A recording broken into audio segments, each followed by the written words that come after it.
Okay. Hello, everyone, and welcome to the IMT Madison branch event on Overthrowing Capitalism. We're going to be getting started in about 5 minutes or so. So thank you for joining us if you're here already.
Hello, everyone. Welcome. We're just going to wait a couple more minutes for people trickling in. So thanks for your patience. We'll be starting shortly.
Hello, welcome. So I'm trying to view it at the same time. Okay, now I see it.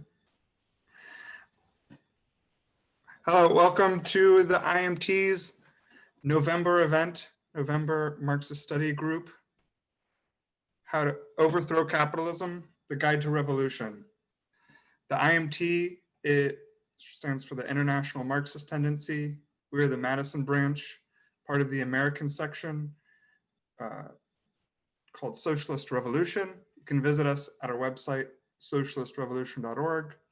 We are the Madison branch from Madison, Wisconsin. The IMT is a revolutionary socialist organization building our forces of Marxism on behalf of the working class, building organization towards the ultimate goal of overthrowing capitalism and building a new society by the working class, for the working class, of the working class. So as an organization fighting for the transformation of the world economy and society, one of our main tasks is to study the history of these attempts and to understand the lessons of how workers have fought to gain power themselves. So one of the great questions for socialists, especially today in the United States, with the elections going on, with the no real working class party, is the best direction towards socialism itself. Is that whether to fight for socialism through reforms and through purely electoral within the system, or can we add to that strategy a larger perspective of overthrowing that system? And generally what this works around is what is the state in society? What is the state in capitalism? So as Marxists, we take a historical view, we take a practical view, and most particularly we take a revolutionary view. And so without further ado, I'm going to introduce my comrade, Liam, who's going to talk much more about this concept of what does it mean, what is a state, what does it mean to conceive of overthrowing capitalism, and what does the government or the state have to do with that? Liam's been a great comrade. He's prepared, and I look forward to hear what he's going to have to say. He's going to speak for about 10 minutes, come in briefly, and we'll have another comrade speak for about 10 minutes.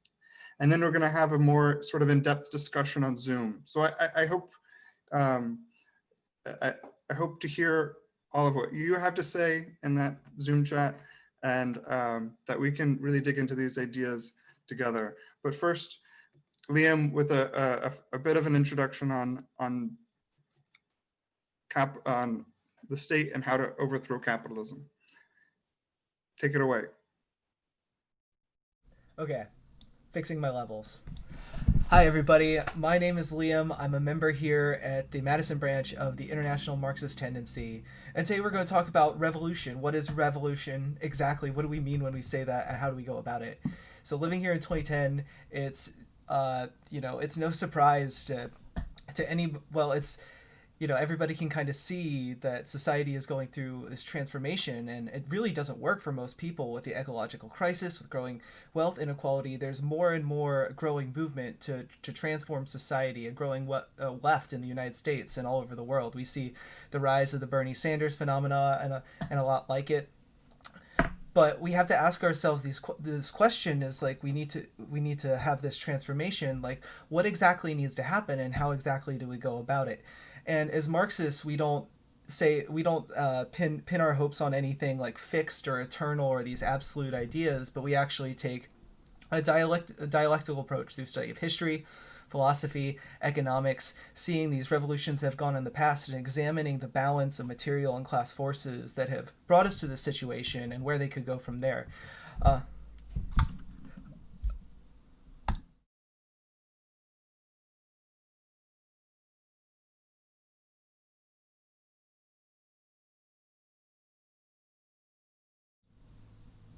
Can you see me now? Wait, this is weird. Hold on. Um,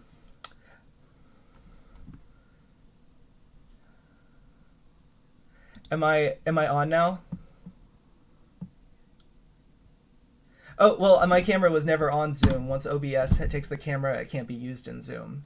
Okay, so we were good the whole time. Cool. I'm back. um, so as Marxists, when we talk about this question of revolution, we have to keep coming back, as Andrew mentioned, to this idea of the state. And when we think of the state, the government, the military, all this big stuff. How do we actually understand this in historical terms, in terms of its historical purpose? A lot of people think of the state as this force that's like above society, that rules over it. It's based on these very fundamental principles, and it's always been there, it's always going to be there. But when we actually look at history, we see that isn't the case. When we have the classes in society, the bourgeois and the proletariat, and this contradictory relationship that forms, that Marx and everybody goes far in depth to, this idea that the people who are actually producing the value can't actually buy back the same amount that they put in there. And we have this crisis of overproduction, this contradiction, this crisis of capitalism. And what we see is the state is not just something that exists above society, but becomes out of these specific class dynamics. And in fact, the system couldn't exist without it. And when we think of what actually holds up this whole system, talk about the state. We talk about these bodies of armed men. We talk about the militaries, the police officers, the people that protect the institutions of nation states and private property, that uphold capitalism and this dictatorship of the bourgeois that we see now. So as socialists, when we think about how are we going to transform society, we have to keep coming back to this question of the state, because the state, it helps help more rigidly define rigidly set these relations in society. So when we're talking about workers seizing the means of control of production, when we're talking about shared decision-making power, and people everybody having a place to live, and medical care, and actually being able to address the climate crisis so that we might continue to live on this planet and have a rational planned economy. And as we've seen in our modern political, especially in the US, with the political system, there's no party of the working class. And as we've seen, the Democrats are no friends to socialists either. You have Joe Biden, who's basically a Republican, and even Bernie Sanders, totally just had a lot of good ideas, but when it came down to it, he just wound up kowtowing to Joe Biden. So when we think about what are actual strategies that are going to be effective to get us where we need to go as a civilization, both in the United States and everywhere around the world, because this can't just happen in one place, it has to happen everywhere.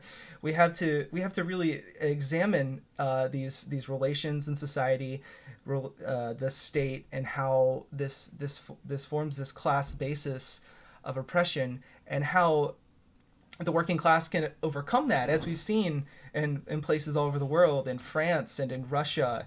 And even we see the power of the working class. We see that the working class, the class that produces everything, that is made of most people in society, right? The basis of class forces has never been more suited to a socialist revolution as it is today. There's more and more people that are workers, and workers are more educated than they've ever been before. So, and as now we're seeing all this upheaval and the capitalist system continue to break down, this question is becoming more and more important. But as we've seen from history and from these revolutions of the past, these contradictions accumulate, and these revolutions, we talk about the objective factor and the subjective factor.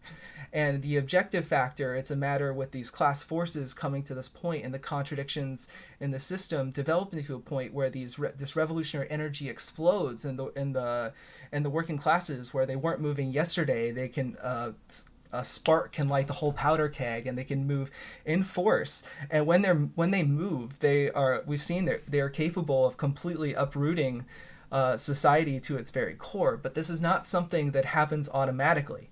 In a revolutionary situation, certain tactics and the leadership, what courses pursued by the working class, can be make or break for these situations, because they come, and when they come, they have enormous power, but they don't last forever. And always the quick whip of reaction is one step behind. As we see, the state and the bourgeois will attempt to hold on to their power every chance they get.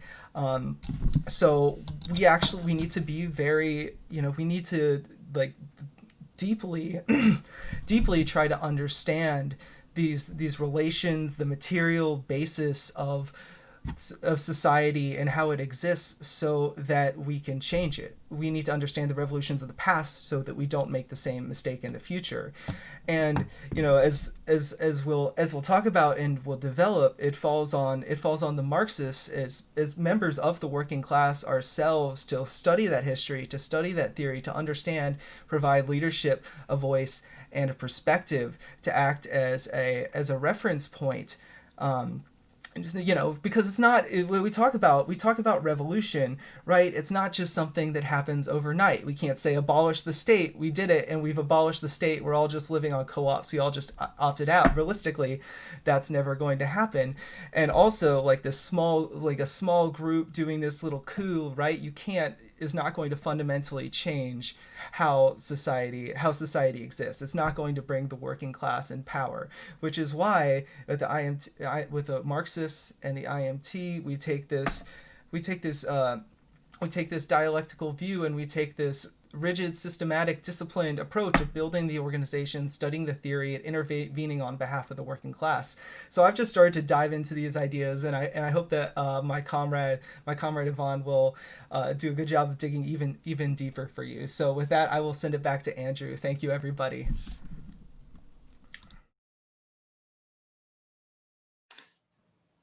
Am I on? Thanks, Liam. This is a great introduction to our topic of the need for the working class not to just put pressure and make changes within capitalism, but to really go all the way, and the possibility the real possibility of that. These ideas I find very exciting myself. I think these sort of discussions are really important. In terms of, given the proportion we have, seeing ourselves in perspective, getting very clear about the best ideas going forward of what is the best way to make these changes requires very serious attention to ideas. But we are not just about ideas. We are very much about putting this into practice and building forces of the working class that can make change in society. And with that, I'm gonna turn it over to our comrade Yvonne, who's been in our organization, I'll just say, longer than I have, and knows this material very well. And I'm very excited to hear her contribution in introducing this topic before we go into the larger discussion on Zoom. So with that, here's Yvonne. Yeah, all right. So thanks, comrades, so much for that warm introduction and for kind of laying the groundwork for today's discussions. Everybody that's out there that's following us, if you just joined us, I want to take a moment to welcome you to this, I believe, our second study group of the fall of 2020. Thanks, COVID. Unfortunately, these are events that we're doing online, even though we would much rather be doing this in person with you. And at the same time, doing events online, of course, has provided us the opportunity to really reach out to people even on the other side of the world sometimes. So we're so happy that you could join us. We've done several events already as the Madison branch of the International Marxist Tendency already this fall. The study groups such as the one today are a little bit different, or were planned at least a little bit differently than the rest of our public events, in that we provided in all of our advertising ahead of time a link to an article in case you wanted to read or had the chance to read that article a little bit ahead of time in order to get a sense of what we had hoped to chat with you about today. Of course, the distinction between our study groups and our other public events has narrowed more and more and more, and that's entirely fine.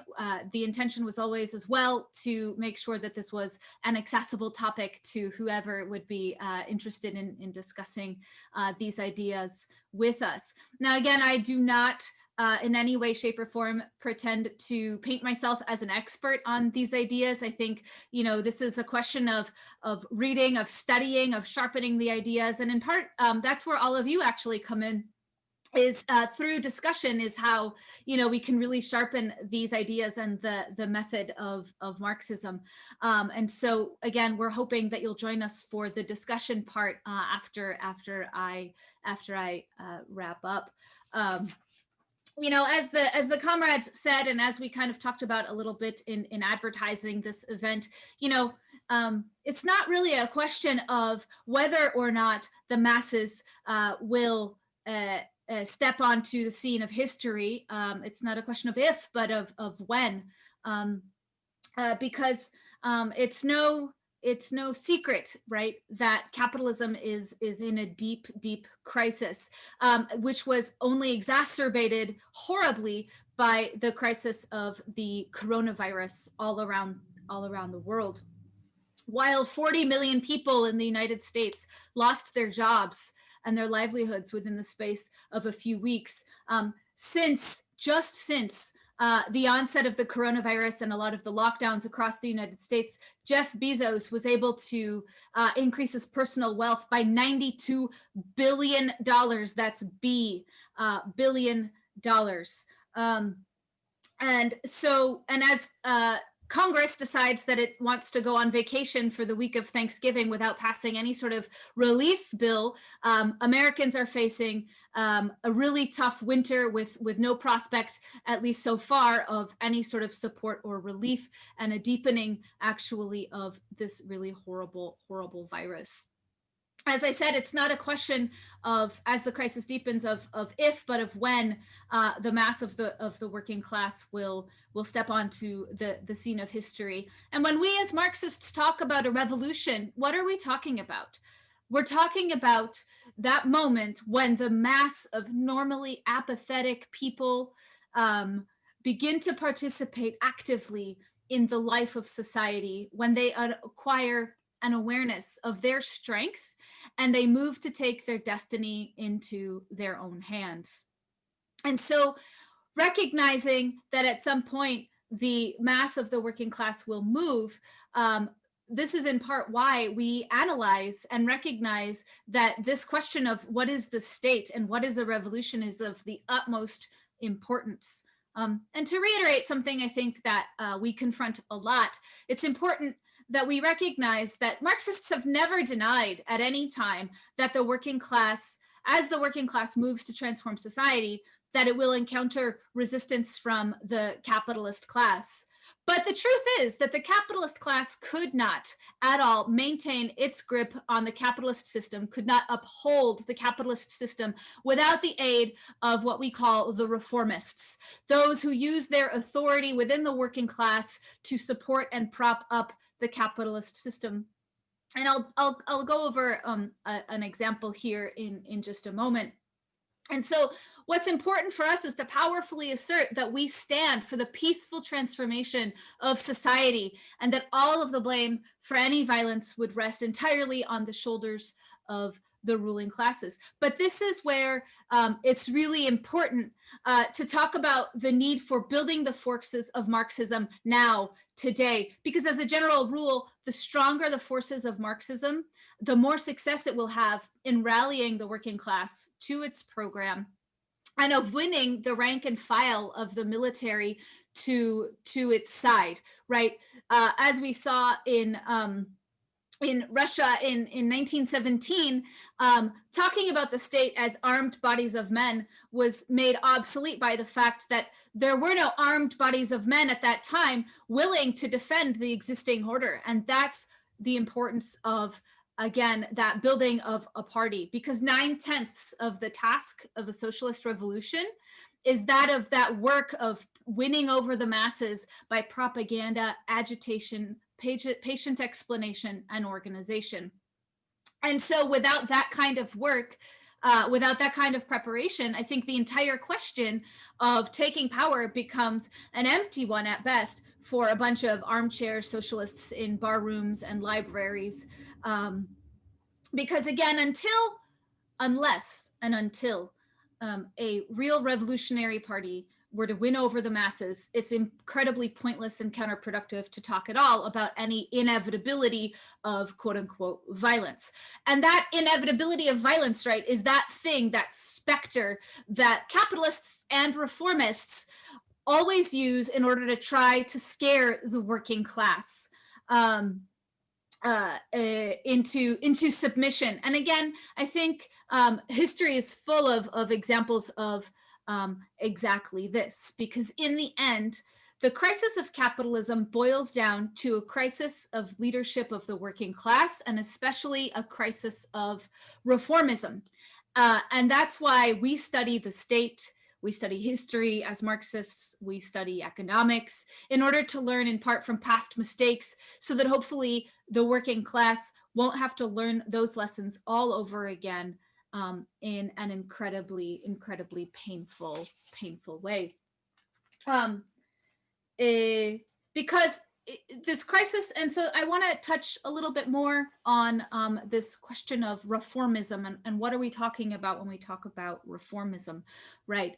Reformism, this idea that capitalism can be reformed instead of overthrown, that we can just win this or that reform, and that will solve this larger crisis of capitalism and all of the problems of the working class. And I think, many people who are newly awakened to politics will first turn towards that, to things that sound like really radical rhetoric, but have no perspective at all for ending capitalism. And I think, it's really important for us to recognize that just in the last year, not only with the crisis of the coronavirus, but also of capitalism more generally, what we've seen is revolution is implicit in the situation all around the world. Just in the last year, we've seen amazing revolutionary upheavals in Sudan, Iraq, Lebanon, Ecuador, Chile, more recently Poland, and Peru. And so it is true in our estimation that working class consciousness in general can often lag behind events and does not develop in a straight line, but it will often catch up with a bang. And in the moment that our class, the working class, is ready to step onto the scene, as I started out saying, they will be looking, the working class will be looking for ideas. They'll be looking for a way forward.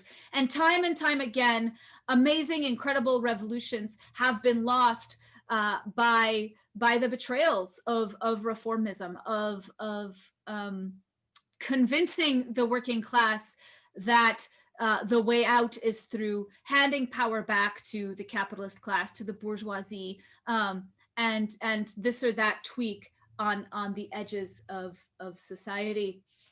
For example, and I want to leave comrades and friends that are watching us today with the example that I think is worth studying in depth, and I won't go into too much detail here right now, but is that of France in 1968, with a working class of 3 million people, was able to mobilize actively 10 million people. The working class in France in May of 1968 effectively had power in its hands. And that's despite the fact that the bourgeoisie still had at its, if it were just a question of numbers, right, the capitalist class still had the capitalist state that serves the interests of the working class had hundreds of thousands of police and soldiers at its disposal and wasn't able to use them against the working class because of the bankruptcy of the bourgeoisie. They'd totally folded and collapsed. They knew they were beat. And it wasn't, and the only way that capitalism was saved in France in 1968 was the betrayal of the reformists as well as the Stalinists, who handed power back to Charles de Gaulle, that airport that you now stop at when you fly to France and you land in Paris. That ultimately saved capitalism. But Charles de Gaulle knew that he'd been beat. Even this is not even a Marxist, source, if you like, but Encyclopedia Britannica even recognizes that capitalism was saved at the end of the day by the concessions and the betrayal of the Stalinists and of the reformist leadership. 1968 in May is definitely one example, I think, for us to look to understand the role of the state, as well as the need to build the forces of Marxism ahead of time, because it's much harder to improvise a tool right away when you need it than it is to prepare and create that tool ahead of time. So that's where I'll leave it. I wanted, again, our aim for tonight's discussion was to give a short introduction to this topic and to deepen the topic through excellent discussion afterwards. So there will be a Zoom link posted, and we're hoping that you'll join us there. Thank you. And thank you, Yvonne. That was Yvonne with the IMT Madison, how to overthrow capitalism. We pay particular attention to the state because the state is an instrument of class domination. We talk about the state as an armed body of men, armed, meaning that they have the guns. But as was put eloquently in the state of revolution, those soldiers may very well switch sides, and just as much so arming the workers or putting our forces in the streets and strikes. We can flip that state and use it as a weapon of the working class. But that state, as of now, is not on our side, and particularly in many countries around the world. As we mentioned, we are an internationalist organization. That state is aggressively oppressive. There's many fears about fascism coming to the United States. Well, when one real concern of fascism is how they deal with socialists. And while Pakistan is not fascist, they do abduct. We have had cases, particularly one recently, of the state there abducting one of our comrades. His name is Ammar Fayaz. And I'm making a quick pitch. Please go to, I'm gonna post this link, socialistrevolution.org. We have an appeal to please go and support our comrade in Pakistan. Try to help him be released from prison. Americans particularly applying pressure to these sort of issues can have a significant effect. We've had concerns like this around the world again and again over our history. So please support us. But with that very arousing introduction to the topic, I am excited to get into the discussion. I have a lot of thoughts I want to share. I'm sure everyone else does too. So I'm going to post the link to the Zoom chat, and I hope I see you all shortly here. It's a bit.ly. It's one of those short URLs. So it's posted by the IMT account on the Facebook post. If you're watching on YouTube, do we have someone posting it on YouTube? Thank you. So it should be posted either already or shortly, depending on your how you're watching. So how are we going to overthrow capitalism? We have a lot of good ideas already. We have some lessons from history we've gone through. What are your thoughts? Excited to hear. Excited to give my brain is just, with all these ideas that have been put out there, my brain's like, so many interesting things that have been said. I want to comment on. So how are we going to? We have a lot of good ideas already. We have some lessons from history we've gone through. What are your thoughts? Go us. Excited to hear.